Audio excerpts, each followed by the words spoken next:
بسم اللہ الرحمن الرحیم۔ طلب جو ہے نا، ایک ہے خیال کے درجے میں، کون مسلمان ہے جو نیکی نہیں چاہتا؟ سبھی چاہتے ہیں کہ بھائی ابھی نیک بن جائے۔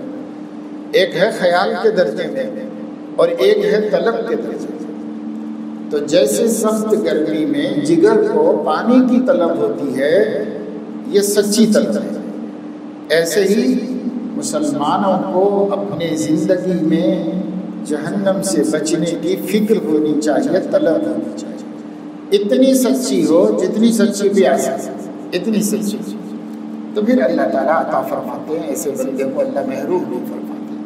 محروم وہ ہوتے ہیں جن کے پاس بس دین کا تقاضا، خواب و خیال ہے، اس سے آگے بڑھ کے کچھ بھی نہیں ہے، تو ایسے لوگوں کو اللہ چھوڑ دیتا ہے۔ جب آپ کو طلب نہیں ہے تو ہم کو کیا غرض ہے؟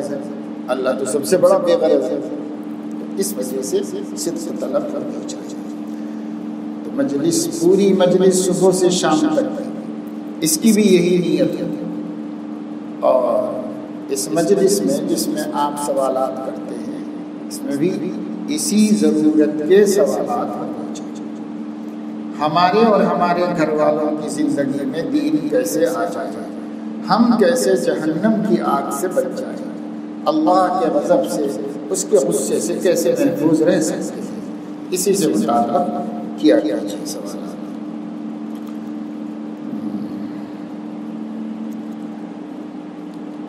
اب یہ سوال ہے، عرض یہ کرنا ہے کہ گھر میں بچوں اور اہلیہ کو موبائل کی عادت اتنی ہو گئی کہ اس کے بغیر بچے کھانا نہیں کھاتے، موبائل دیکھے بغیر نیند نہیں آتی، اٹھتے ہی اپنا موبائل تلاش کرتے ہیں وغیرہ۔ ان کی اس غلط عادت سے کوفت بھی ہوتی ہے، ان کی اس عادت کو کیسے درست کرے، رہنمائی فرمائیں۔ پہلے تو اس میں ایک دو باتیں غور کر لیتی ہیں۔ ایک تو مثلاً یہ ہے کہ اٹھتے ہی اپنا موبائل تلاش کرتے ہیں، تو ان کو موبائل آیا کہاں سے؟ ان کے پاس موبائل آیا کہاں سے؟ کس نے دیا ہے؟ وہ لوگ تو بازار سے خرید کے نہیں لائے، ان کے پاس اتنا پیسہ نہیں ہے کہ وہ موبائل لے کے آئے، ان کو ملا کہاں سے؟ یہ ہے۔ اور اگر اہلیہ کا ہے کہ اہلیہ کے بارے میں آپ کہہ رہے ہیں کہ وہ اٹھنے کے بعد پہلے اپنا موبائل تلاش کرتی ہیں، بچوں کے پاس ہونا تو سمجھ میں نہیں آتا۔ بعض نادان لوگ ہیں جنہوں نے بچوں کو بھی وہ مختلف چیزیں دلا رکھے ہیں بچوں کو، اور یہ سمجھ کر کے کہ بچے اس میں مشغول رہیں گے اور ہم لوگوں کو تھوڑی فرصت دیں، نہیں تو پریشان کریں، دلا دیا۔ اور اس کے اندر بعض لوگوں نے کچھ اچھے پروگرام سیٹ کر دیے ہیں، جیسا وہ اذان کے، نماز کے، دین کے، قرآن کے، ایسے بھی کچھ ہیں پروگرام، اسے ان لوگوں نے ڈاؤن لوڈ کر کے بچوں کو دے دیا ہے۔ تو اب دیکھنا یہ ہے کہ پہلے تو بچوں کو اس چیز کا عادی ہی نہیں بنانا چاہیے۔ ان کا ذہن میں یہی بات ہونی چاہیے کہ فون ایک ذریعہ ہے رابطے کا، جو اصل مقصد ہے فون کا۔ فون نکلا بھی ایسے ہی، پہلے اسی ضرورت سے نکلا کہ بھائی رابطے ایک دوسرے سے آسانی سے ہو سکتے، کاروباری رابطے، رشتہ داری کے رابطے، دوستانہ رابطے جو ہوتے ہیں، اسی کے لیے پہلے فون تھا۔ وہی فون آگے بڑھ کے موبائل فون بنا، اور پھر وہی آگے بڑھ کے تمام آفتوں مصیبتوں کا گنجینہ اور خزینہ بن گیا۔ وہی تو اگر ہمارے پاس خود فون اس ضرورت کے لیے تھا کہ ہم اس سے رابطہ کر سکیں ایک دوسرے سے، تو اسی ضرورت کے لیے استعمال ہوتا تو بچوں کو اس کی طلب ہی نہ ہوتی۔ بچوں کو جو طلب ہوئی اور بیوی کو جو طلب ہوئی وہ اس لیے کہ ہم اس سے ٹائم پاس کرتے ہیں، لہذا ان کو بھی اس میں ٹائم پاس کرنے کا شوق ہوا۔ اگر ہم اسے ضرورت کے لیے استعمال کرتے تو کیا ضرورت تھی؟ جب جو ہے لینڈ لائن فون تھا، گھروں میں ہوتا ہی تھا، تب وہ فون بھی ہوتا تھا، تو بچے اس کو کھلونا تو نہیں بنا رہے، اس کو کیوں کھلونا بناتا؟ وجہ اس کی ہے کہ وہ آپ بیکار استعمال ہی نہیں کرتے تھے، تو بچے بھی سمجھتے تھے کہ یہ کام پہ استعمال کرنے کی چیز ہے۔ اب اس کو آپ خود بیکار استعمال کرتے ہیں اور بچے بھی سمجھتے ہیں کہ صاحب یہ ٹائم پاس کرنے کا کھلونا ہے تو ہم کو بھی دو، آپ بھی کیوں اس میں ٹائم پاس کرتے ہیں، ہم بھی ٹائم پاس کرنا چاہتے ہیں، آپ گیم کھیلتے ہیں ہم بھی گیم کھیلنا چاہتے ہیں۔ تو ہمیں یہ دیکھنا ہے کہ بچوں کو اس کی طلب ہوئی کیوں۔ جہاں تک سمجھ میں آتی ہے موٹی سی بات ہے کہ ہمارے مس یوز نے ان کو بھی اس کا شوق ہوتا ہے۔ اگر ہم اس کو ضرورت کے بقدر استعمال کرتے تو بچوں میں اس کی کوئی طلب نہیں پیدا ہوتی، ہمارے غلط استعمال کرنے سے ان کو طلب پیدا ہوتی۔ اب کیا کیا جائے؟ تو کیا کیا جائے؟ دھیرے دھیرے ہم خود گھر میں کبھی سوائے رابطے کی ضرورت کے کسی اور ضرورت میں استعمال نہ کرنا۔ اپنا فون جیب میں پڑا رہا، کسی کا فون آئے تو ریسیو کیجئے، کسی کو فون کرنا ہے تو فون، اتنا ہی دیکھیں گھر پر، اس سے زیادہ ہمیں استعمال کرتے ہوئے نہ دیکھیں۔ اب آپ بہت سے لوگوں کے ذہن میں یہ ہے کہ بھائی ہم قرآن سنتے ہیں، ہم نعتیں سنتے ہیں، تو اس کی جو دوسری شکلیں ہیں نا اس کو استعمال کریں۔ آہستہ آہستہ سب کو لا کر کے موبائل میں گھسر دیا ہے۔ باہر بھی تو استعمال ہوتا تھا پہلے، انہی شکلوں سے اس کو استعمال کیا جائے، اس کے ذریعے سے نہ استعمال کیا جائے۔ اگر آپ کے موبائل ہی سے سننا ہے تو گھر میں اسپیکر میں لگا کر کے سنیں، تاکہ بچے اور گھر والے دیکھیں کہ یہ قرآن سن رہے ہیں، یہ نعت سن رہے ہیں، یہ بیان سن رہے ہیں۔ ان کو تیقن دیجئے کہ آپ اس کا غلط استعمال نہیں کر رہے ہیں، اور پھر ان کو بولیے کہ دیکھو بھائی میں بھی نہیں کرتا، آپ لوگ بھی بند کرو، اس کا نقصان ہے، یہ آپ بولیے۔ ہم کریں اور ان کو منع کریں تو اصلاح تو ہونے والی نہیں بھائی، اس طرح تو نہیں ہوگی۔ بچے بولیں گے کہ یہ بولیں گے کہ کیوں صاحب آپ کے واسطے نہیں، اس کا برا ہوگا، ہمارے لیے برا ہو گیا ہے یہ ہوگا۔ جیسے میں نے آپ کو اعتکاف کے دنوں میں کسی مجلس میں بتایا تھا کہ صاحب ایک جھگڑا آیا میاں بیوی کا، تو شوہر نے شکایت کی کہ بھائی میں کیا بولتا ہوں، مولانا لاتا ہوں، کھلاتا ہوں، پہناتا ہوں، سب کرتا ہوں، میں کیا بولتا ہوں، بس اس کو پردہ کرو بولتا ہوں نامحرموں سے۔ تو بیوی نے کہا کہ مولانا ضرور پردہ کریں گے، اللہ کا حکم ہے، لیکن کیا یہ پردہ میرے لیے ہے، ان کے لیے بھی ہے، دونوں کے لیے ہے یا صرف عورت کے لیے ہے؟ اگر یہ حکم اللہ کا دونوں کے لیے ہے تو یہ بھی اپنی نامحرم بہنوں سے ملتے ہیں اور مجھے بھی اپنے نامحرم بھائیوں سے ملنے نہیں دیتے۔ یہ عمل کریں، میں بھی کروں گی، اور اگر ان کے لیے نہیں ہے پردہ میرے لیے بھی نہیں ہونا چاہیے، اگر میرے لیے ہے تو ان کے لیے بھی ہونا چاہیے۔ تو جھگڑا اس پہ ہوتا ہے، تو جھگڑا تو معقول بات پہ ہو رہا ہے، مگر اگر وہ جھگڑے میں ذمہ دار ٹھہر گئی، عورت کے نام نہیں مانتی، وہ ذمہ دار بن گئی، تو ایسے ہی یہ مسئلہ ہے۔ ہمارا استعمال دیکھ رہے ہیں گھر والے، اب پھر گھر والوں کو ہم روک رہے ہیں تو وہ کہیں گے کہ کیوں بھائی بری چیز ہے تو آپ کے لیے بھی ہونی چاہیے نا، آپ کے لیے کیوں اچھی چیز ہے میرے لیے کیوں بری چیز ہے؟ اب مقابلے کی بات ہو جائے گی، جھگڑے کی بات ہوگی، آپ سمجھا نہیں سکیں گے، مطمئن نہیں کر سکیں گے، وہ عمل نہیں کریں گے۔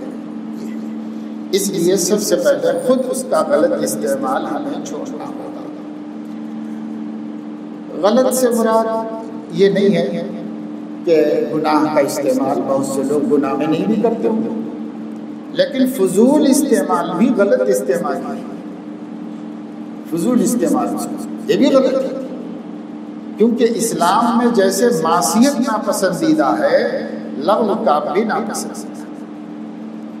ہم لغو میں وقت ٹائم پاس ہوتا رہتا ہے خالی اتنا، تو بھائی اس کے لیے ایک تو اللہ تعالیٰ سے دعا کرو کہ اللہ ہماری حماقت سے یہ دن آیا ہے کہ اب بچوں کا حال یہ ہو گیا ہے، میں قصوروار ہوں، میں اپنی غلطی کا اقرار کرتا ہوں، مجھے معاف کر دیجیے، میں آئندہ کے لیے توبہ کر رہا ہوں، اور میرے بچوں کو بھی توفیق دے دیجیے کہ وہ بھی توبہ کر لیں، میری بیوی کو بھی توفیق دے دیجیے کہ وہ بھی توبہ کر لیں۔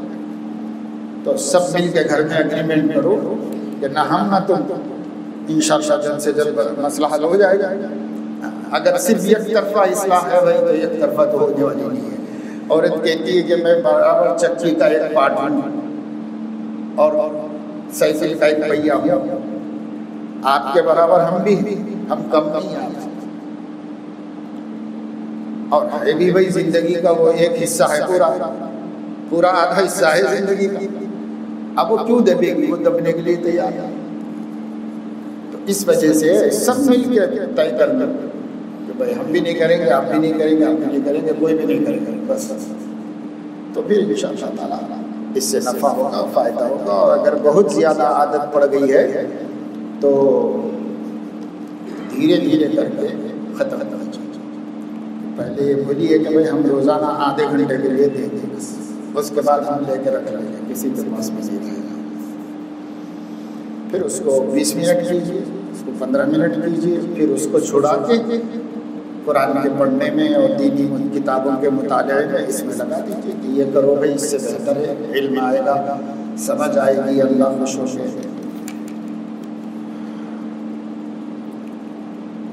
یہ کسی ایک گھر کی بات ہے، اس وقت ہر بچوں، ہر گھر کے بچے اسی کے عادی ہیں، یہی سب کا کھلونا بنا ہوا ہے اس وقت۔ اور اس میں جو کھیل ہے، اب ہم لوگ تو سمجھتے ہیں کہ بھائی چلو کچھ بھی نہیں ہے، بس ایک کھیل ہے، بچے بجائے فضول کاموں کے یا باہر جانے کے، گھر میں ہی بیٹھ کے اس میں مصروف رہیں تو کم سے کم ہماری نگرانی میں تو ہے بچے، ایسے ہم سمجھتے ہیں۔ لیکن یہ بات ماہرین نے ثابت کر دی ہے کہ جتنے کارٹون ہیں، جتنے بچوں کے کھیل ہیں، جتنے بڑوں کے کھیل ہیں، ان سب کے پیچھے سازش ہے، اور اس سے اللہ تعالیٰ کی بغاوت پیدا کرنا مقصد ہے، بنیادی مقصد۔ جو لوگ ٹیکنالوجی کے اس وقت میں موجد ہیں، امام ہیں جن کے ہاتھ میں ٹیکنالوجی ہے،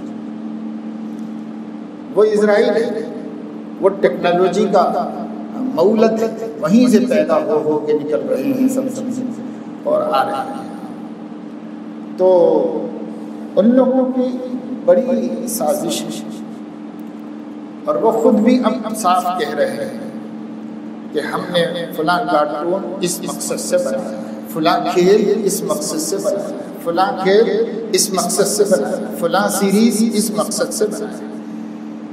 اور وہ نفسیاتی طور پر اخلاقی خرابیوں کی بات نہیں کر رہا ہوں، اخلاقی خرابیوں کا مقصد بہت پیچھے جا چکا ہے۔ اب ان کا مقصد ہے خدا سے بغاوت پیدا کرنا، خدا سے بغاوت پیدا کرنا، کیونکہ ان لوگوں کا ماننا یہ ہے کہ خدا کوئی چیز نہیں، یہ صرف لوگوں پر ظلم ہے، لوگوں کی حق تلفی ہے، لوگوں کی آزادی پر پہلے زمانے کے لوگوں نے جان بوجھ کے خدا کے تصور سے پابندیاں لگائی ہیں، لہذا سب سے پہلے خدا کا باغی بناؤ، کوئی خدا نہیں، کوئی خدا کا تصور نہیں، نکالو اس کو دماغ میں سے، خواہ خواہ کے خیالات ہیں جو پچھلے لوگوں نے ہمارے اوپر مسلط کر دیا۔ اور مذہب تو مذہب کوئی چیز نہیں ہے، انسان اپنے من کا مالک ہے، جو وہ کرنا چاہے وہی مذہب ہے۔ اس کو دوسرا کون ہوتا ہے کہ ایسے مت کرو، ایسے کرو، ایسے مت کرو، یہ بولنے والا دوسرا کون ہوتا ہے؟ یہ شخصی آزادی کو چھیننا ہے، یہ انسانی حقوق کی حق تلفی ہے۔ ان عنوانوں سے انہوں نے یہ دو چیزیں اپنی تمام تر ٹیکنالوجی کے پیچھے رکھی، ایک تو خدا سے بغاوت پیدا ہو جائے ذہنوں میں، اور دوسرے مذہب سے بغاوت ہو، بیزارگی پیدا ہو جائے۔ تو اب آپ سوچیں کہ ایک طرف آپ کہہ رہے ہیں کہ صاحب ہم مسلمان ہیں اور ہم کو ہمارے گھروں میں اسلام رکھنا ہے، اپنے بچوں کو مسلمان بنانا ہے، اور دوسری طرف آپ ان کو اس ٹیکنالوجی کا عادی بنا رہے ہیں جس کے بنانے کا مقصد ہی خدا تعالیٰ سے بغاوت اور مذہب سے بیزارگی پیدا کرنا ہے۔ اصل مقصد یہ ہے اب یہ مقصد ڈھکی چھپی بات بھی نہیں ہے کہ صاحب کوئی مولوی ملا لوگ اپنے دماغ سے بول رہے ہوئے، یہ تو اب انہوں نے ڈکلیئر کر دیا کہ ہمارا مقصد ہے، اور وہ بھی رہا مسلمانوں ہی میں نہیں، ہندوؤں میں بھی اس کا وہی اثر ہے، عیسائیوں میں بھی اس کا وہی اثر ہے، اور مسلمانوں میں بھی ہے، سکھوں میں بھی ہے، جین میں ہے، بدھسٹ میں ہے، جو یہ ٹیکنالوجی یوز کر رہا ہے سب پر اس کا اثر ہے، سوائے یہودیوں کے کہ یہودیوں نے اپنے اوپر اس کا اثر قبول نہیں کیا، انہوں نے نہیں کیا۔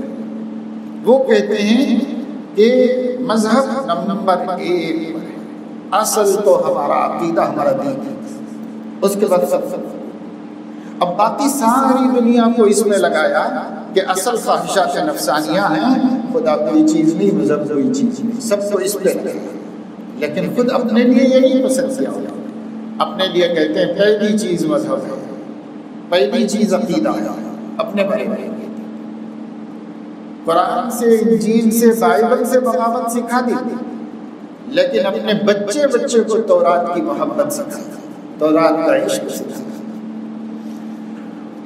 اب یہ ہے کہ صاحب اب کتنا بھی بولو، بھینس کے سامنے بیج بجانا ہے، اپن ایک رستے پہ پڑ گئے ہیں، اس سے لوٹنے کے لیے تیار نہیں ہے، اسی پہ جا جاتے ہیں۔ بہرحال سائل کو اگر فکر ہے تو جیسے میں نے بتایا، سب سے پہلے خود اس کا استعمال کرنا، سوائے فون کے کام کے کسی کام کے لیے اس کو استعمال کرنا۔ اپنے فون میں سے نیٹ نکالنا، اپنے فون میں سے تمام ڈاؤن لوڈ کیے ہوئے اپلیکیشنز کو واپس کر دو۔ بہت سے بہت بینکنگ ہے تو وہ بھی ایک ضرورت ہے، سمجھ میں آتا ہے، گھر والے بھی سمجھتے ہیں کہ بھئی یہ لین دین کا مسئلہ ہے، بس کچھ اس میں دیکھنا بھی نہیں پڑتا، اس میں ٹائم بھی نہیں لگتا، اس میں بھئی پیسہ آیا، پیسہ بھیجا، ختم، اتنی ہوتا ہے، تو اس کے لیے استعمال۔ باقی اور سب کاموں کے لیے کچھ عرصے تک کے واسطے بند کیجئے تاکہ ماحول میں اپنے گھر کے اس سے اجنبیت ہو جائے، دلچسپیاں ختم ہو جائیں اپنے گھر کے ماحول میں۔ اور باقی یہ ہے کہ آپ کو کچھ قرآن مجید پڑھنا ہے تو قرآن مجید ہی میں پڑھیے۔ میں نے اعتکاف میں بار بار بتایا کہ قرآن میں پڑھنے کی نورانیت و برکت ہی جدا ہے۔ قرآن میں پڑھیے، گھر میں بیٹھ کے آپ فون لے کے بیٹھ رہے ہیں تو اب آپ کی بیوی باورچی خانے میں پکا رہی ہے، اس کو کیا معلوم ہے کہ آپ اس میں قرآن پڑھ رہے ہیں کہ اس کے اندر ویڈیوز دیکھ رہے ہیں کہ آپ کیا کر رہے ہیں، اسے کیا پتا، وہ اتنا دیکھ رہی ہے کہ یہ فون میں بس اتنا دیکھ رہے ہیں۔ بچے کیا سمجھیں گے آپ کیا کر رہے ہیں، بچوں کو نہیں پتا، وہ تو فرق نہیں سمجھیں گے کہ بھئی یہ قرآن پڑھنا ہے یا مناجات مقبول پڑھ رہے ہیں آپ موبائل میں، یا یہ جو ویڈیوز دیکھ رہے ہیں۔ بچے تو نہیں سمجھیں، وہ بھی سمجھے، بچے سمجھیں گے کہ اپنے کوئی کھیل کھیل رہے ہیں، کوئی گیم میں ہے، وہ یہ تو اپنے ماحول سے اس تاثر ہی کو ختم کر دینے کے واسطے پہلے اپنے کو قربانی دینی، ہماری قربانی کے بعد پھر دھیرے دھیرے اس کو اسی کام کے لیے رکھو۔ ہمارا دین بھی اسی سے برباد ہو رہا ہے، اس لیے ہم صرف اسی ضرورت، تو 3 اہم چیزیں ہیں جن سے واقعی اس کے ذریعے سے فائدہ ہے۔ وہ یہ ہے کہ بھائی لین دین کی سہولت ہے، لین دین کی سہولت ہے، پیمنٹ کی سہولت ہے، دوسرا ہمارا حق ادا کرنا ہو اس کی سہولت ہے، فون کی سہولت ہے، ایک دوسرے سے رابطہ اپنی جگہ بیٹھ کے کاروباری یا دینی اور رشتہ داری کا حق ادا کرنے کے لیے، یہی 2 کام کے لیے استعمال، باقی اور سب اس میں چھوڑ دیجیے، انشاءاللہ اس کا نفع ہوگا، فائدہ ہوگا۔ اس مہینے میں کر لو، پھر اگلے مہینے میں بتاؤ کہ کیا ہوا۔ جو شخص مشغولیات کی کثرت کی وجہ صحبت شیخ سے محروم ہو تو اسے کیا کرنا چاہیے؟ بندے کا حال یہ ہے کہ وہ مجلس میں بھی پابندی کے ساتھ نہیں آ سکتا۔ 2 باتیں ہیں اس کے جواب میں۔ پہلی بات یہ ہے کہ یہ مشغولیات جس کی کثرت عذر بن رہی ہے، وہ سب کی سب اس سے بھی زیادہ ضروری ہے کہ ہم اپنی آخرت کی فکر کے لیے ایک دن فارغ کریں۔ اس کو آپ پہلے کسوٹی میں تو دو۔ اگر اس سے بھی زیادہ ضروری ہے تو پھر اس کا جواب یہ ہے کہ اگر صحبت شیخ کا ٹائم نہیں ہے تو ان کے ملفوظات کا مطالعہ کرو، دیگر اہل اللہ کی مجالس کی کتابیں، حضرت مولانا تقی عثمانی صاحب کے اصلاحی خطبات جس کے تقریباً عنوانات اخلاقی اور اصلاحی ہی ہیں، ان کو مطالعے میں رکھیں، اپنے عمل کو اس علم کے ساتھ ٹیلی کر کے دیکھیں، اگر ہمارا عمل اس کے مطابق ہے تو اللہ کا شکر ادا کریں، اگر ہمارا عمل اس کے خلاف ہے تو خود سے فکر کریں کہ بھئی اس کی اصلاح ہو جائے اور میں اس عمل کو چھوڑ دوں، یہ گناہ کو چھوڑ دوں، اس کو چھوڑنے کی فکر کریں۔ اور جو ترتیب بتائی گئی کہ بھئی 70 کبیرہ گناہ ہیں، ان میں سے ایک بھی میرے اندر نہ رہے، اس کی فکر کرتے ہوئے زندگی گزاریں، اپنے مشاغل کے دوران میں جو وقت مل جائے فارغ اس میں یہ کام کر لیں، اللہ کا ذکر کر دو، اللہ سے دعا مانگنے کا اہتمام کرو۔ لیکن مشاغل اور مصروفیات کی کثرت کو سب سے پہلے دیانت کی کسوٹی پر رکھ کر دیکھو کہ 30 دنوں میں ایک دن بھی ہمارے لیے اپنی آخرت بنانے کو اور اپنے دین کی فکریں بڑھانے کو نہیں نکل سکتا۔ دیانت کے ساتھ خود طے کرو۔ اگر یہ سوال گویا اللہ تعالیٰ فرما رہے ہیں اور مجھے اللہ کو جواب دینا ہے، میں سامنے کھڑا ہوا ہوں اللہ پاک کے، وہ میرے سے پوچھ رہے ہیں کہ کیا واقعی تیری مصروفیات میں ایک دن بھی نہیں تھا میرے لیے اور میری حکموں کو سیکھنے کے لیے اور آخرت بنانے کے لیے؟ اگر اس کے باوجود کہ آپ یہ تصور کے ساتھ کہ یہ سوال مجھ سے میرے اللہ کر رہے ہیں جنہوں نے سب کچھ دیا ہے مجھے، اب میں ان کے سامنے کھڑا ہوا ہوں، اب پھر بھی آپ کا ضمیر یہ کہے کہ ہاں یہ اتنی اہم مصروفیات ہیں کہ ایک دن بھی نہیں نکل سکتا، تو پھر وہ جو متبادل میں نے بتایا ہے کہ بستی میں جو عالم ہے تھوڑی دیر ان کے پاس جا کے بیٹھ جاؤ، آدھا گھنٹہ 15 منٹ 20 منٹ، کوئی نہ ملے پیش امام صاحب کے پاس، وہ جب بیٹھے ہوئے ہوں ایک 10 منٹ آپ کے ان کے ساتھ بیٹھ جاؤ اور دل میں یہ سوچ لو کہ اللہ پاک ہادی مطلب تو آپ ہیں، میں آپ کے اس بندے کو جو ہمارے امامت کرتا ہے آپ کا نیک بندہ سمجھ کے ساتھ میں بیٹھا ہوں، مجھے نیک لوگوں کی صحبت کی تاثیر عطا فرما دیجیے اور میرے اندر بھی نیکی کا جذبہ پیدا کر دیجیے۔ تو صدق طلب کے ساتھ اور دعاؤں کے اہتمام کے ساتھ اتنا کر لو، انشاءاللہ اس سے بھی اللہ پاک عطا فرمائیں گے۔ اصل تو ہدایت اللہ ہی کے ہاتھ میں، باقی یہ کہ اکثر نفس جو ہے ہمیں دھوکہ دیتا ہے، کہیں اس دھوکے میں نہ آ جاؤ، وَلَا يَغُرَّنَّكُم بِاللَّهِ الْغَرُورُ، کہیں یہ دھوکے باز تمہیں دھوکہ نہ دیتے، اس سے اپنے آپ کو بچایا جائے۔ یہ سوال ہے کہ دعا قبول نہ ہونے پر جو نا امیدی ہوتی ہے اس سے کیسے بچنا چاہیے؟ شاید اس سے پہلے بھی بات آ چکی ہے کئی دفعے، صاحب ہے یا نہیں سنا ہوگا یا محفوظ نہیں ہوگا اس کو۔ یہ بات ہی غلط ہے کہ دعا نہ قبول ہونا، دعا نہ قبول ہونے کا خیال ہی غلط ہے۔ کتاب و سنت سے معلوم ہوتا ہے کہ بندہ جو دعا کرتا ہے اس کی ہر دعا اللہ تعالیٰ قبول فرماتا ہے، حتیٰ کہ نادانی لا علمی کی وجہ سے کوئی ایسی چیز مانگے جو نہیں مانگنی چاہیے تھی، تو چونکہ لا علمی سے اس نے ایسا کیا ہے اللہ تعالیٰ اس کو بھی قبول کرتے ہیں لیکن وہ نہیں دیتے تھے۔ اب میں نے بتایا اس سے پہلے بھی کہ ایک ہے دعا کا قبول ہونا اور ایک ہے اس قبولیت کا ظہور ہونا۔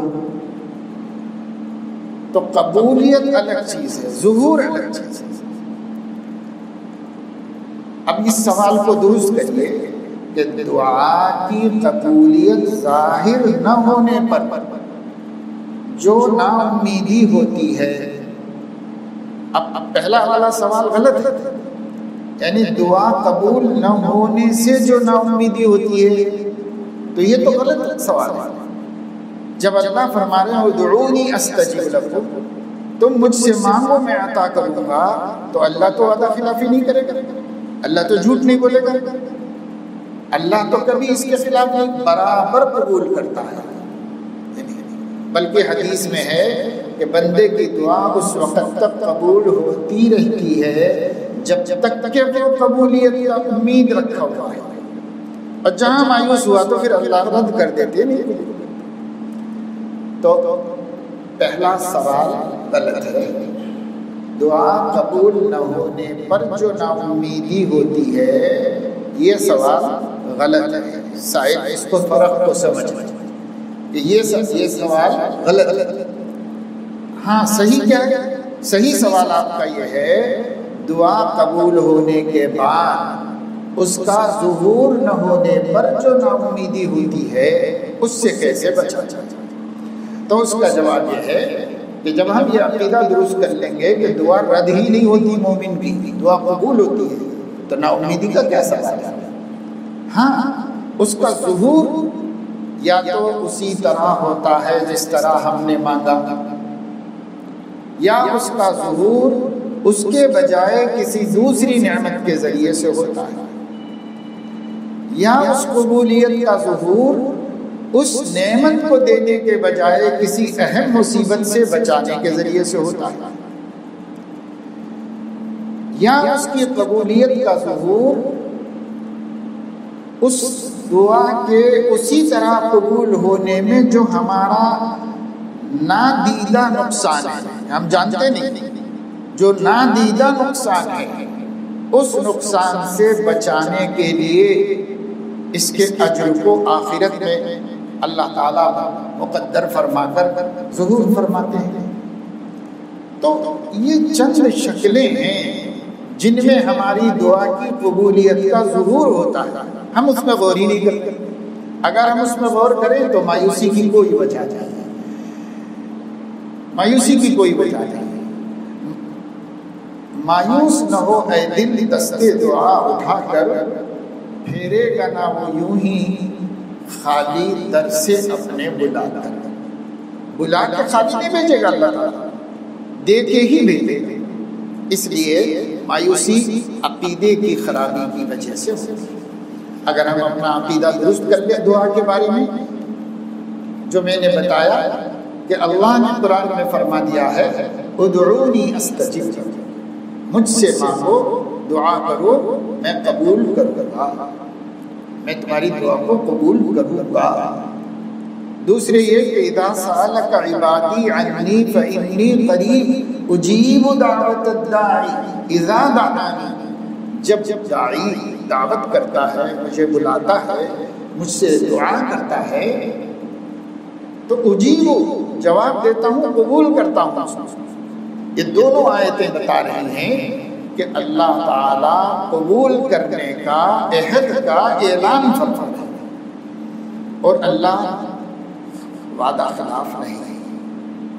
اللہ تعالیٰ نعوذ باللہ کاذب القول نہیں ہے، اللہ تعالیٰ صادق القول، ومن اصدق من اللہ حدیثا، اللہ سے صحیح بات کرنے والا کون ہے؟ سب سے سچی بات اللہ ہے، اور وعدہ تو وعدہ اللہ کا وعدہ ہے۔ اس لیے دعا قبول ہوئی نہیں ہوئی یہ ذہن سے تصور نکالو، مومن نے دعا کی 100% قبول ہو گئی، اس کا یقین بنا۔ یہ ہے عقیدے کی درست۔ اب یہ ہے کہ ہمیں کبھی ظہور نہیں ملتا، ہم نے اللہ سے کچھ مانگا تھا، ابھی مانگ ہی رہے ہیں، دکھ رہی نہیں کہ وہ پوری ہو رہی، ہم کو نظر ہی نہیں آ رہا، تو یہ قبولیت والی بات نہیں ہے، یہ قبولیت کے ظہور والی بات ہے۔ تو ظہور کے لیے اللہ نے کوئی وعدہ مقرر نہیں کیا، جیسے تم مانگو گے ویسے ہی دوں گا، ایسا نہیں مقرر کیا، بلکہ اپنی حکمت سے 4 5 6 8 طریقے مقرر فرما دیے، اس میں اس کی مشیت و حکمت کا دخل ہے جو ہمارے حق میں بہتر ہے۔ ان میں سے کسی شکل میں ظہور فرماتے ہیں۔ جن لوگوں کو اللہ نے بصیرت دی وہ غور کرتے ہیں، ان کو اپنی دعا کے دانے بائیں اڑوس پڑوس میں کہیں بھی قبولیت دکھ جاتی ہے، ظہور سمجھ میں آ جاتا ہے۔ اب جن لوگوں کا ایمان ذرا کمزور ہے، تو شاید ان کو نہ سمجھ میں آئے، تو نہ سمجھ میں آئے کوئی بات نہیں، لیکن اعتقاد صحیح رکھیے، اپنا اعتقاد صحیح رکھیں کہ مایوسی نہیں ہوگی، دل میں کوئی وساوس نہیں آئیں گے، اللہ تعالیٰ سے بدگمانی نہیں ہوگی، اور انسان دعا کے مؤثر ہونے کے بارے میں کسی غلط فہمی کا شکار نہیں ہوگا۔ اس لیے اعتقاد کو صحیح کر لینے سے اطمینان آ جاتا ہے۔ اسی کے ساتھ ایک بات اور ذہن میں رکھیں، جن لوگوں کا یعنی ایمان کمزور ہے، تربیت کا ابتدائی مرحلہ ہے، وہ یہ بات ذہن میں رکھ لے کہ کیا ضروری ہے کہ بندہ جو مانگے اللہ دے دے، ایسا کوئی ضروری ہے؟ نہیں۔ ہمارے بچے جو مانگے ہم دے دیتے ہیں کیا؟ ہمارا نوکر جو مطالبہ کرے ہم قبول کر لیتے ہیں کیا؟ نہیں کرتے ہیں، بلکہ مناسب کیا ہے یہ دیکھتے ہیں۔ تو پھر میں غلام ہوں، اللہ آقا ہے، کیا ہے اس کے ذمے کہ ہم جو کہیں وہ کرتے ہیں؟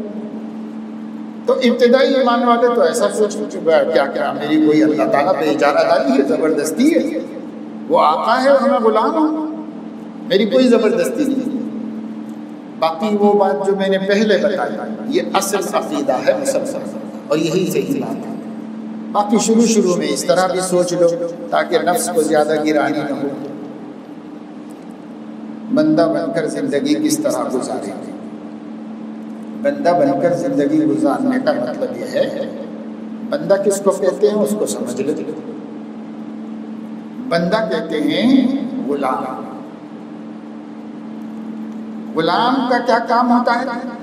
آقا کی فرما برداری، چاہے آپ کی سمجھ میں آئے حکم تو بھی پورا کیجیے، آپ کی سمجھ میں نہ آئے تو بھی حکم بجا لائیے،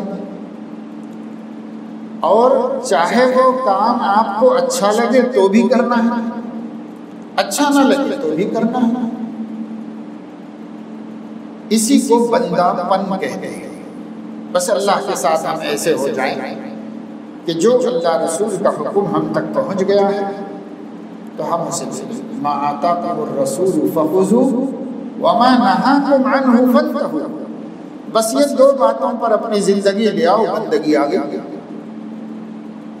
زندگی اس پر آ گئی تو بندگی آ گئی۔ اسی کے لیے ہم پیدا ہوئے ہیں، بندہ بن کر جینے کا یہی ہے۔ غیبت سے کس طرح بچا جائے؟ زبان کی جو آفتیں آپ کو سنائی گئی ہیں اور ایک جگہ مرتب بھی موجود ہیں، ان کو بار بار پڑھیں، ذہن میں تازہ رکھیں۔ انہی آفتوں میں ایک آفت غیبت ہے جس کے بڑے بڑے نقصان ہیں، جسے بدکاری سے بھی برا گناہ کہا گیا ہے۔ تو نفس سے پوچھئے کہ جب تو زنا کرنے تیار نہیں ہے تو پھر غیبت کرنے کو تیار ہے؟ جب تو اس کو شرافت کے خلاف سمجھتا ہے تو اس سے کم چیز کو کیوں، اس سے بدتر چیز کو کیوں نہیں شرافت کے خلاف سمجھتا؟ جب تو اس سے بچنا اپنی عزت کے لیے ضروری سمجھتا ہے تو اس سے بری بات سے بچنے کو عزت کے لیے ضروری کیوں نہیں سمجھتا؟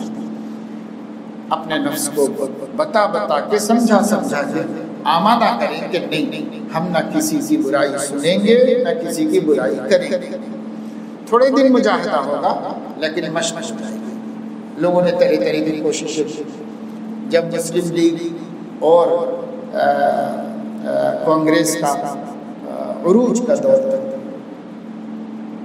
اور اتفاق سے دونوں جانب دو بڑے بڑے ہندوستان کے اکابر ہوئے، اب مسلم لیگ کی طرف ذہنی فکری جھکاؤ حضرت تھانوی کا تھا اور کانگریس کی طرف حضرت مدنی کا تھا۔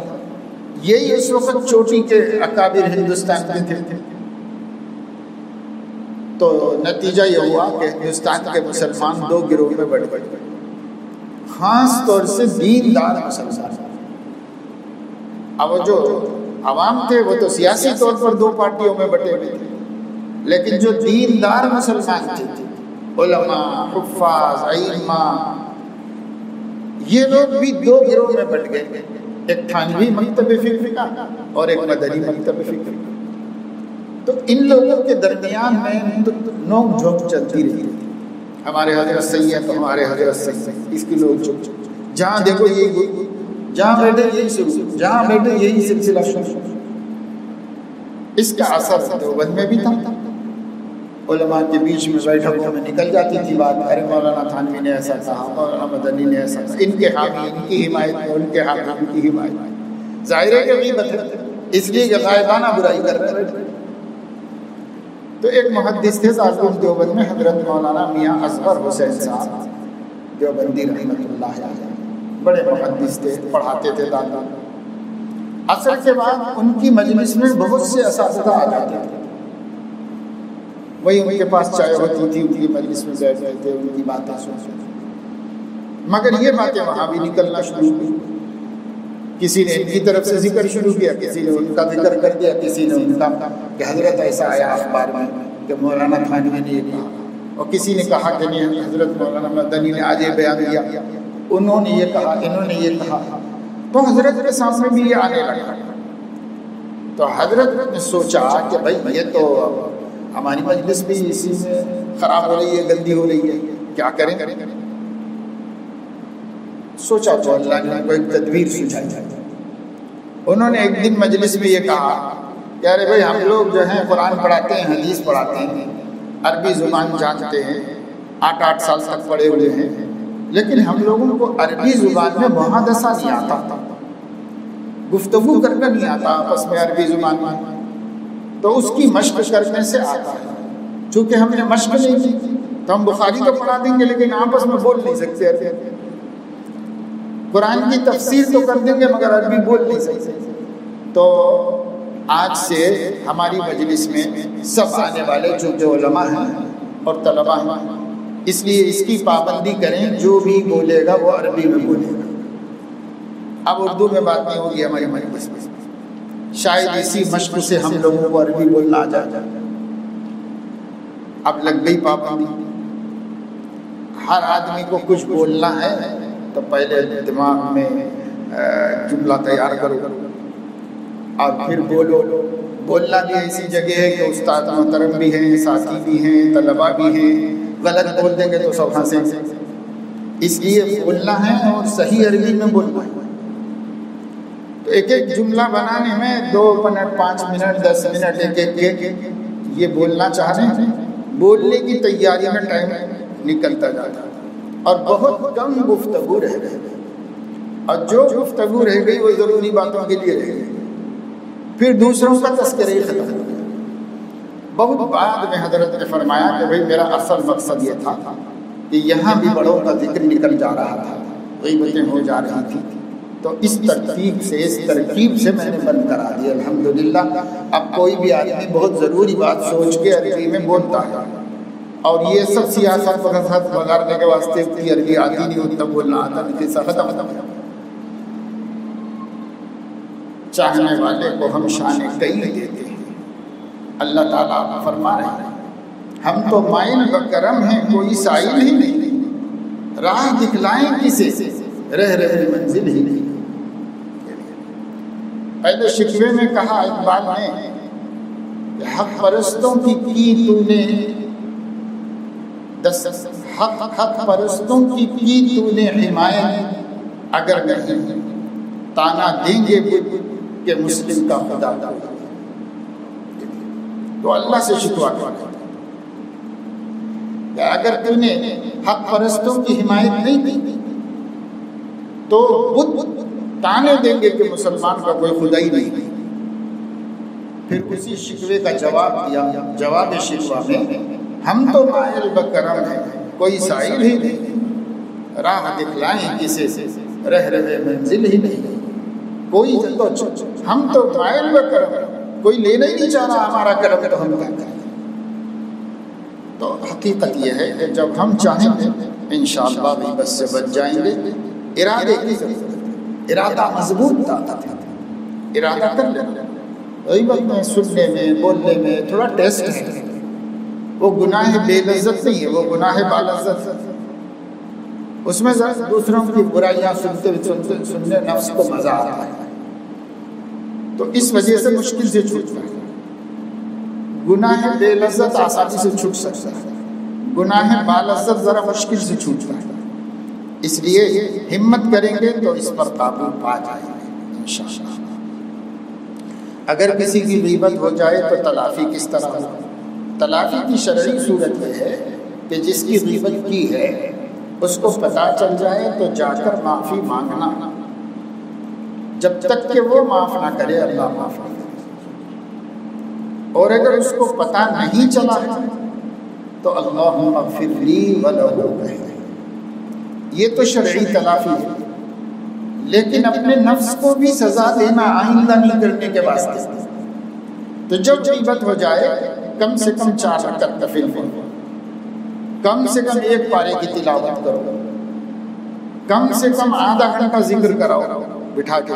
یہ زبان سے تو اتنی برائی کرا تو اس کو پاک کرنے کے لیے آدھا گھنٹہ اللہ کا ذکر کر بیٹھے، کلمہ طیبہ پڑھتے رہو، اور نفس سے بولو کہ اب یہ ایک دن کی بات نہیں ہے، جب جب تو زبان ناپاک کرے گا میری اتنی دفعہ ایسے ہی پاک کروں گا، قرآن کی 1 پارہ پڑھا کے پاک کروں گا تیری زبان۔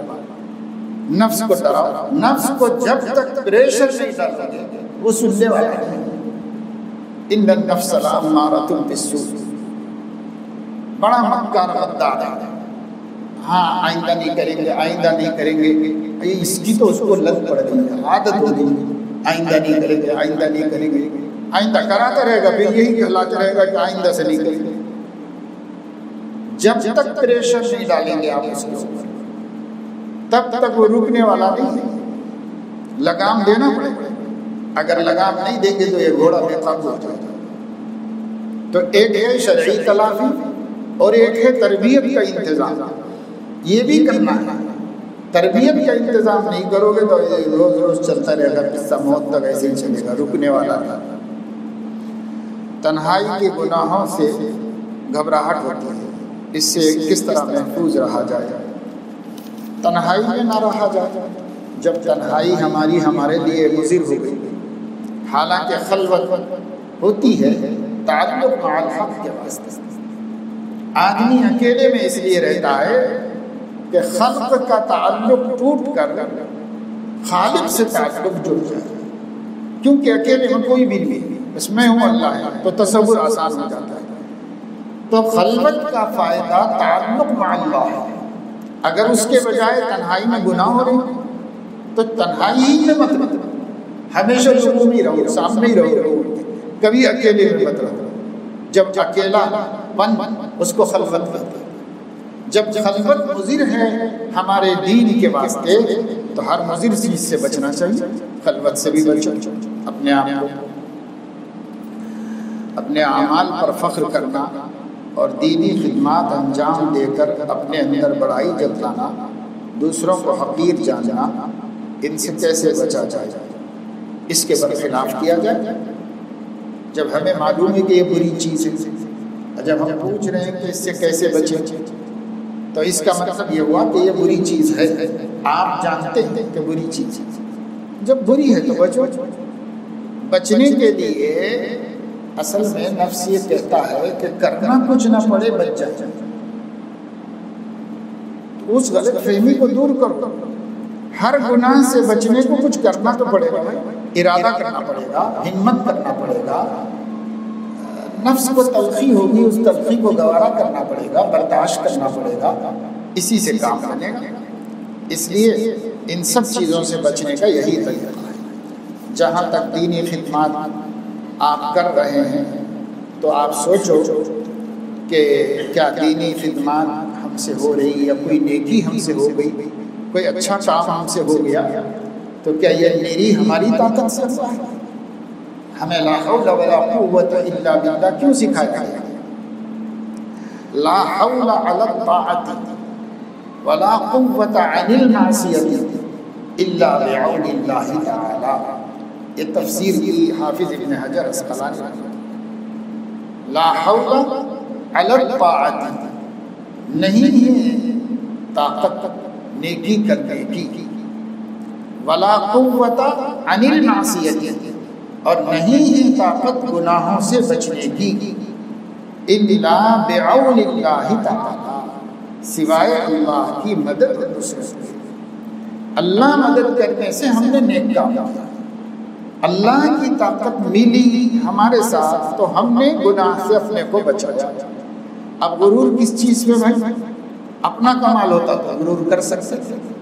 کسی کی عطا پر ہم کیسے ناز کر سکتے ہیں؟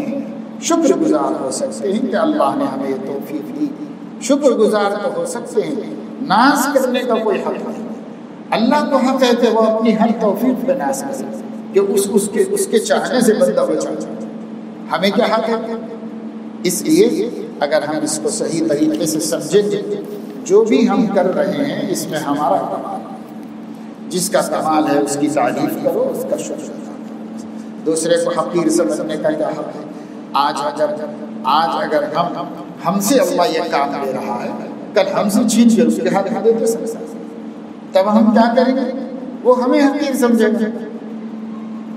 تو یہ تو ہوگا نا. اس لیے جو اچھا کام ہم سے ہو رہا ہے دوسرے لوگوں سے نہیں نظر آ رہا ہے ہم کو، تو اس کو حقیر مت سمجھو. نہ اس کا قصور ہے نہ تمہارا کمال. اللہ تعالیٰ تم سے چھین کے اس کو دے سکتا ہے، اس سے چھین کے تم کو دے سکتا ہے.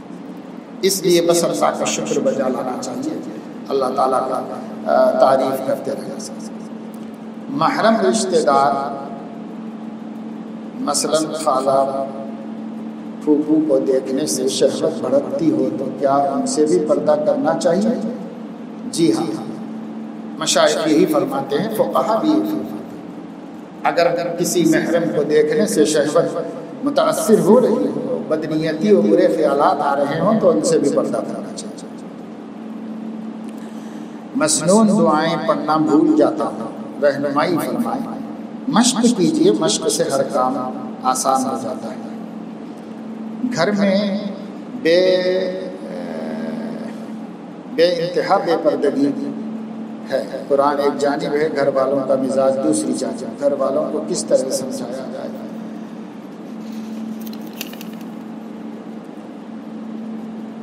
بھلا طریقہ بتائیے. طریقہ یہی ہے کہ نمبر 1، کوئی ہمارے سے بدعملی گھر میں نہ ہو. ہم اپنے گھر والوں کے سامنے دین پر مضبوطی سے جمے رہنا ان کو نظر آئے کہ ہم خود دین پر جمنے میں مخلص ہیں. اس کا بہت بڑا اثر لوگوں کے اوپر پڑے گا. اور نمبر 2، حکمت سے سمجھانا. غلطی کے وقت میں ٹوکنا ایسے لوگوں کو فائدہ نہیں دیتا. ایسے لوگوں کو اس وقت صبر کر کے دوسرے موقع پر توجہ دلانا کہ دیکھو بھائی، وہ جو اس وقت ایسا ہوا تھا، میں تبھی بولنا چاہ رہا تھا لیکن مجھے مناسب نہیں سمجھا کہ آپ کو غصہ آ جائے گا، اس لیے نہیں بولا.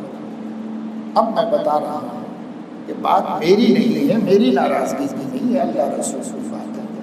آپ اس کا ذرا دھیان رکھا کیجیے، خیال رکھا کیجیے. ایسے بہت حکمت سے، صبر سے بولتے اور خوب رو رو کر پچھلے پہر اللہ سے ہدایت کی دعا مانگو. ایک دن انشاءاللہ ان کو بھی توفیق ہوگی. آخر مسلمان ہیں، کبھی تو اثر ہوگا. ایک حافظ قرآن مجید کو قرآن مجید کا دور کتنے دن میں مکمل کرنا چاہیے؟ ہمارے حضرت محی السنہ رحمۃ اللہ علیہ حفاظ کو ایک ہدایت نامہ دیتے تھے. اس میں ایک یہی تھا کہ کم از کم 1 پارہ روزانہ تلاوت کرے. سال میں 11 دور ہو جائیں گے، پھر رمضان میں ایک سرسری نظر دیکھ کے سنانا کافی ہو جائے گا. کم سے کم اتنا تو ہو جانا چاہیے.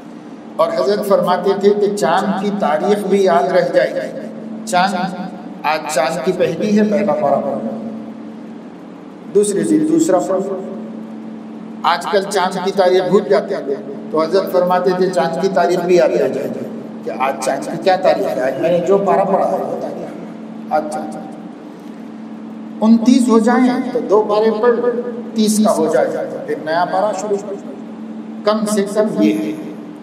زیادہ سے زیادہ اپنے اپنی فرصت اور اپنے اپنے موقع کے حساب سے ہے. بھائی بعض کی مصروفیات زیادہ ہیں، بعض کی کم ہے، تو اپنے حساب سے اتنے میں تو مصروف غیر مصروف کسی کی رعایت سب کو پڑھنا ہے ایک بار.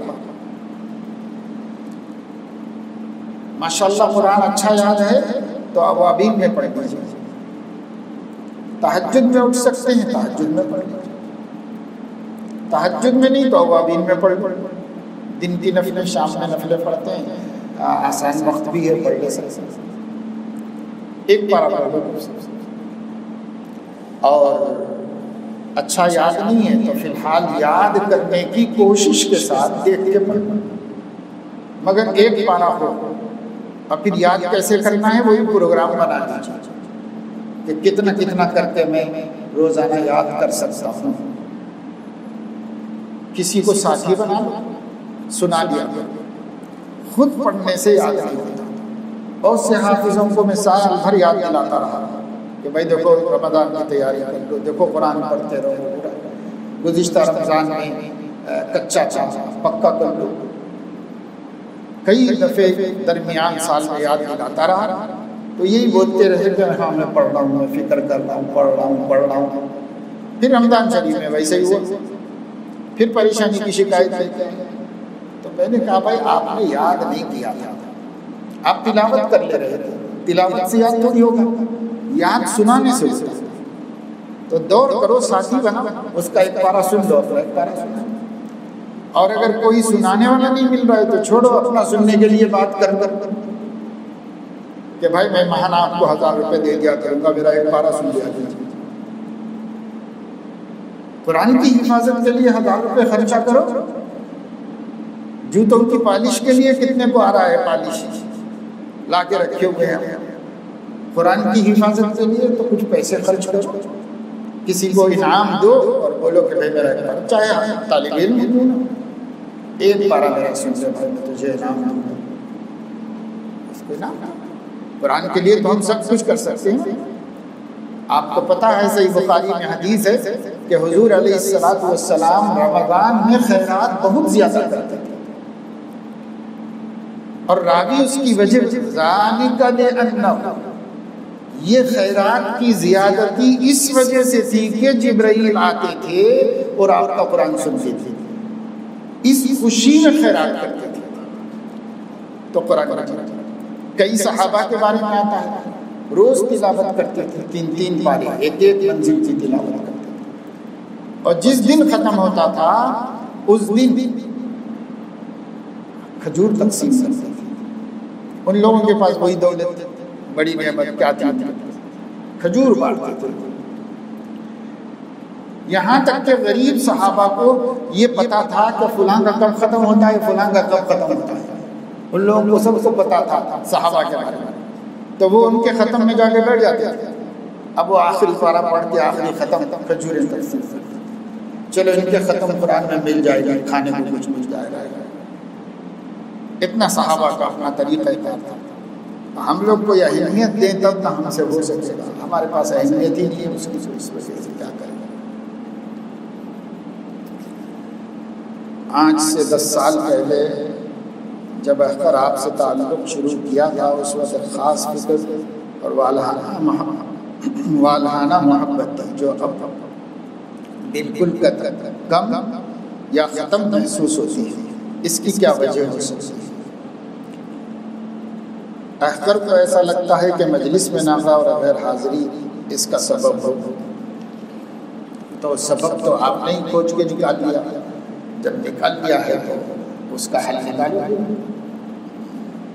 دوسری یہ حالت کہ آپ سے مسلسل دوری کی وجہ سے جب آپ کو اپنی حالت کی اطلاع دینے کا ارادہ کرتا ہوں تب خیال آتا ہے کہ تو کچھ اپنی اصلاح نہیں کرا رہا ہے، گناہ چھوڑنے میں اور نیکی کی استقامت کے ساتھ کرنے میں، تو پھر کس صورت سے حضرت کے پاس جاتا ہے؟ اس کا جواب وہی ہے جو حضرت پرتاپ گڑھی نے کعبہ شریف جانے کے لیے فرمایا تھا کہ میں اسی منہ سے کعبہ جاؤں گا، شرم کو اپنی خاک میں ملاؤں گا، ان کو رو رو کے مناؤں گا، اس طرح اپنی بگڑی بناؤں گا۔ یہی بولو نفس کو، کیا صورت لے کے جاتا ہوں؟ تو جیسی ہے وہی صورت لے کے جاتا ہوں، دوسری کہاں سے لائے گا؟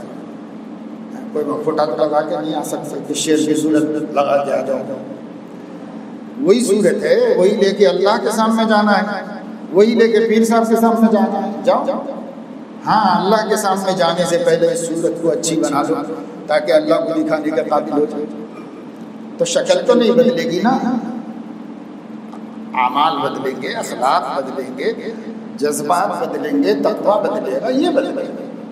اسی کو لے کر اللہ کے سامنے جانا ہے۔ جس چیز سے شرما رہے ہیں ہم، اسی چیز کو درست کرنے کے لیے یہ سب نفس کے دھوکے ہیں، نفس کے دھوکے میں مت آنا۔ ان دو حالات کے باوجود بھی اگر آپ کی مجلس میں آتا ہے کبھی کبھی تو ندامت تو ہوتی ہے، تو مجھ کو اب تک کیا بننا تھا اور تو اب تک کیا بنا۔ تو یہ بھی تو بہت بڑا نفع ہے کہ اتنا احساس تو ہوا کہ یہاں تک جانا چاہیے تھا، یہی ہے، یہ بھی تو نفع ہے۔ اسی نفع کے لیے آیا کیجیے۔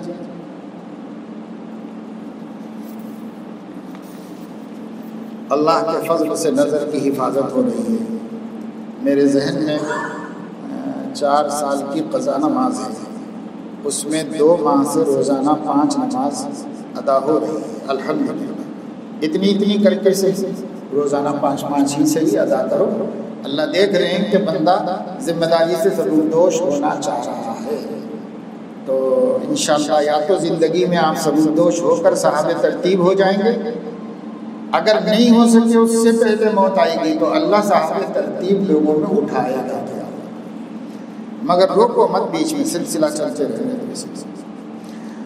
روزانہ آدھا پارہ تلاوت ہو رہی ہے، بہت اچھا، اتنا تو کرو، پھر آگے بڑھا سکتے ہیں انشاءاللہ۔ رمضان میں روزانہ کا ذکر ناقہ ہو گیا ہے، اب شروع کر کے پابندی کرو۔ ہدایت کے لیے جیسے کتاب اللہ ہے ایسے ہی رسول اللہ بھی ہے۔ صرف کتاب اللہ یا صرف رسول اللہ ہدایت کے لیے کافی ہے یا نہیں؟ نہیں ہے کافی، دونوں کا مجموعہ ہدایت ہے۔ صرف کتاب اللہ تو دیکھو ایک طبقہ پایا جاتا ہے اہل قرآن، تو اہل قرآن وہ کہتے ہیں کہ حسبنا کتاب اللہ، ہم کو حدیث کی ضرورت ہے، کتاب اللہ کافی ہے۔ وہ سب کے نزدیک مرتد ہے، پوری امت کے علماء کے نزدیک اہل قرآن مرتد ہیں، اور خود حضور علیہ السلام کا فتویٰ یہ ہے نہ ان کے ساتھ بیٹھ کے کھاؤ پیو، نہ ان سے رشتہ داری کرو، کیونکہ اسلام سے خارج ہے، ان سے مرتدین سے ہمارا کوئی تعلق، جیسے قادیانی ایسے ہی اہل قرآن۔ اس لیے آج کل پڑھے لکھے لوگوں میں بہت لوگ اہل قرآن بن گئے ہیں نیٹ کے ذریعے سے، کیونکہ علماء سے تو ان کا کوئی تعلق ہے نہیں، اور نیٹ سے پڑھ کے سمجھ کے دماغ میں جلدی آ جاتی ہے بات کہ ہاں بھائی بات تو صحیح ہے، اللہ کی کتاب سے بڑھ کے کیا ہے، بس جو اللہ کی کتاب میں ہے وہی، تو موٹی عقل میں جلدی اتر جاتا ہے۔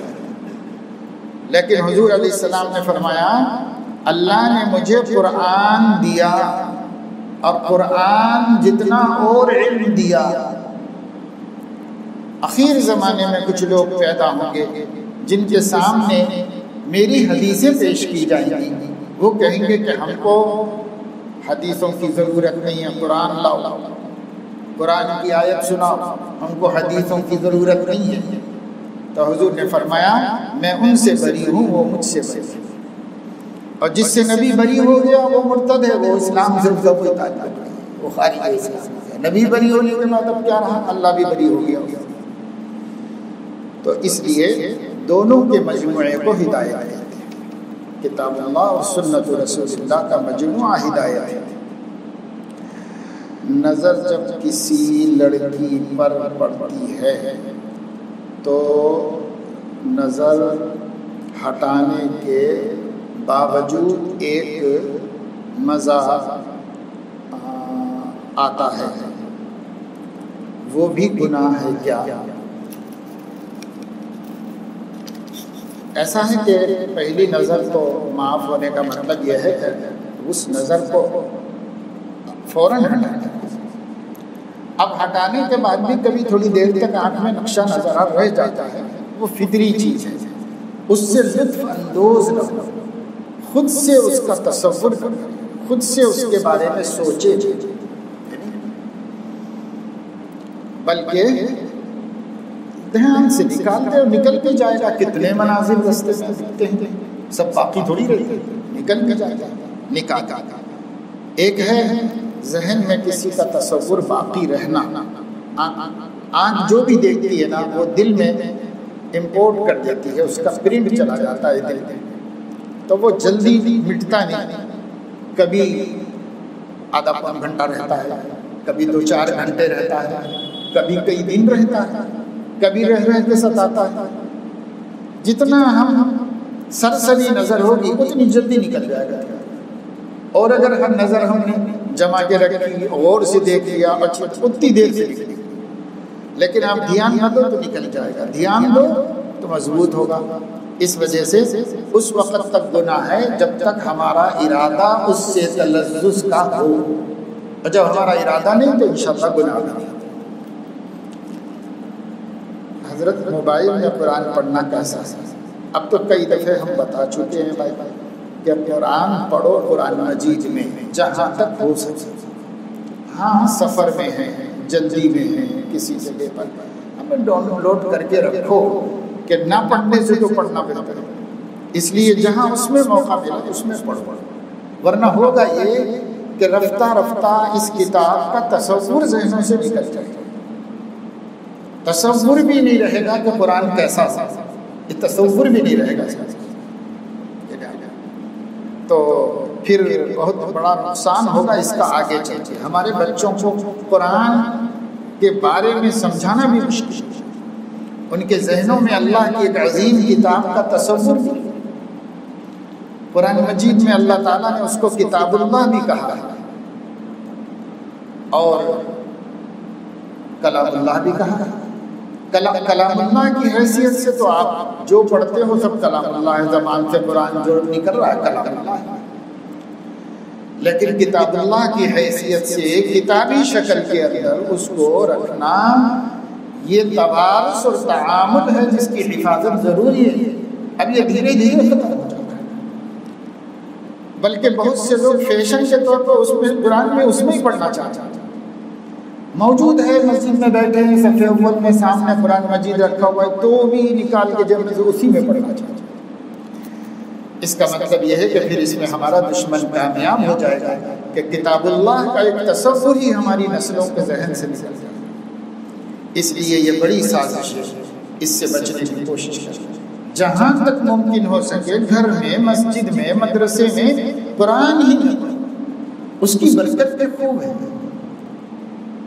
ہاں احتیاطاً رکھ لو حفاظ علماء، جہاں کوئی آیت یاد نہیں آئی ایسی جگہ پر ہیں کہ قرآن مجید کا وہاں اس وقت میں لینا جلدی سے دیکھنا مشکل، تب تک کوئی حرج نہیں۔ اسی طرح ہم علماء سے طلباء سے بھی کہتے ہیں کہ لائبریریوں ہی میں پڑھو، اب ساری لائبریریاں فون میں ڈاؤن لوڈ کر کے رکھ، اگر کوئی آیت، کوئی مضمون، کوئی حدیث ڈھونڈنا ہے تب تو ڈھونڈ لو، وقت بچ جائے گا، لیکن مطالعہ اس میں مت کرو، اس میں کوئی برکت نہیں ہے، کوئی ڈولا نہیں۔ مطالعہ کتاب کا ایک حصی موٹی مثال دیتا ہوں بھائی کہ ایک آدمی کو ایک مسئلہ ڈھونڈنا تھا، اگر کوئی موبائل اس مسئلے کو وہاں پر ٹائپ کر دے گا تو وہ مسئلہ جہاں ہے وہاں سے وہ مسئلہ ہے، چاہے فقہ کی کتابوں ہی میں سے کتابیں ہیں اس کے پاس، اب تلاش میں ڈال دیا تو فقہ کی جتنی کتابیں ہیں اس میں وہ مسئلہ جہاں ہے وہ آ جائے گا، وہ مسئلہ تو مل جائے گا، لیکن کتاب میں ڈھونڈتا تو ڈھونڈنے کے دوران میں کئی اہم مسئلے اور نظر میں آتے اور وہ اس کے علم میں اضافے کا سبب ہوتا، اور بعض ایسے مسائل جو برسوں سے ڈھونڈ رہا تھا کبھی کسی دوسرے مسئلے سے ڈھونڈنے میں مل جاتا ہے، اس کے اندر وہ چیز مل جاتی ہے، تو کتاب میں تلاش کریں تو مل جائے گا۔ ایسے جیسے کتاب کا ایک مسئلہ اس میں مجھے یاد آیا کہ ایک صاحب مہدوی برادری سے تعلق رکھنے والے، انہوں نے مجھے ایک ثبوت کے طور پر تاریخ کی ایک کتاب کا حوالہ دیا کہ صاحب تاریخ کی فلاں کتاب میں بھی یہ بات لکھی ہوئی ہے، تو ظاہر ہے کہ وہ بات جو ہے ہم وہاں دیکھے بغیر تو مان نہیں سکتے، کیونکہ وہ ہمارے خلاف پڑھ رہی تھی، وہ بات ہمارے خلاف پڑھ رہی تھی، تو وہیں پر دیکھنا ضروری تھا۔ ڈھونڈتے ڈھونڈتے ڈھونڈتے کئی لائبریریوں میں نہیں ملی، ندوۃ العلماء کی لائبریری میں ملی کتاب، وہاں سے ہم نے اتنا مطالعہ کیا، اس کو ڈھونڈنے میں 1-2 صفحے ڈھونڈنے پڑے، پرانی کتاب کی بہت حوالہ بھی اس۔ تو وہ جو بات ڈھونڈ رہے تھے ہم، وہ تو 2-3 صفحوں میں آگے پیچھے کہیں ملی ہی نہیں، پوری پڑھ لینے کے باوجود۔ البتہ ہماری تائید کی ایک عبارت اس کے اندر مل گئی، جس کو ہم نے پھر حوالے کے ساتھ لے لیا، جو ان کے خلاف حجت ہو۔ اب نیٹ پہ مار کے دیکھتے تو تھوڑی ملتی، وہی ملتا جو ہم دیکھنا چاہ رہے تھے، وہی ایک پیج آتا، اسی ایک پیج کو ہم دیکھ سکتے۔ یہ چیزیں ایسی ہیں کہ یہی حال حدیث کا ہے۔ آپ کو ایک حدیث ڈھونڈنے کے لیے 20 حدیثیں نظر سے گزر جاتی ہیں، جن میں سے بہت بہت زیادہ کاملی آپ کو مل جاتی ہے۔ بعض حدیثیں زبانی سنی ہوئی ہیں، تحقیق کی ہے، ایک حدیث ڈھونڈ رہے تھے وہ کہیں نظر آ گئی، تو چلو بھائی ایک بڑا کام ہو گیا کہ یہ حدیث اس کتاب میں اس جگہ پر ہے، اس کی تحقیق ہو گئی۔ اب آپ تلاش میں ماریں گے تو صرف حدیث کا وہ ٹکڑا آئے گا پوری حدیث کی کتابوں میں سے۔ بہرحال خدا کرے کہ طالب علموں کو یہ بات سمجھ میں آئے، اس سے بہت نقصان ہم اٹھا رہے ہیں۔ علم میں سطحیت آتا ہے، علم میں کوئی پختگی نہیں ہے، کوئی تحقیقی مزاج نہیں ہے، سب سطحیت آتا ہے۔ تو قرآن تو وہی قرآن ہے، اس کے بارے میں میرا نظریہ یہ ہے کہ قرآن حتی المقدور قرآن مجید کی کتاب میں پڑھی ہے، جس قدر ہو سکے، کاہلی سستی کی وجہ سے بھی نہیں پڑھ رہے لوگ اس کے اندر۔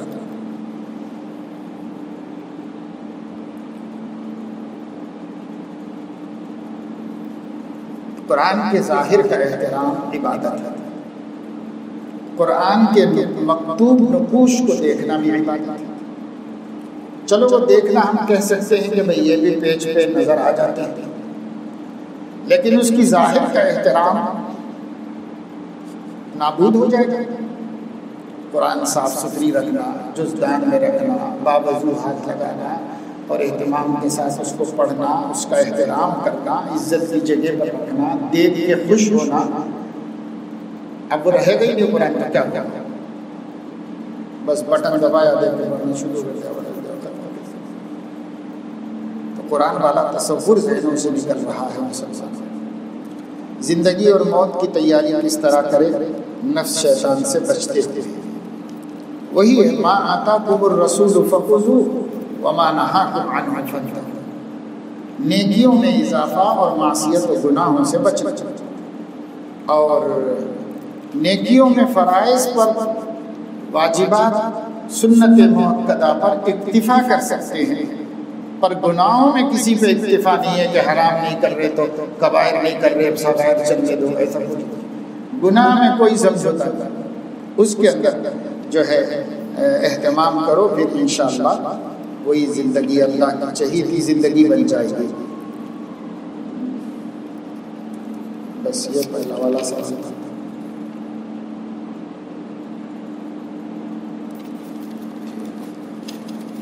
اللہ تعالیٰ اپنے فضل و کرم سے توفیق عمل نصیب فرمائے۔ آج چونکہ ہم سفر میں تھے تو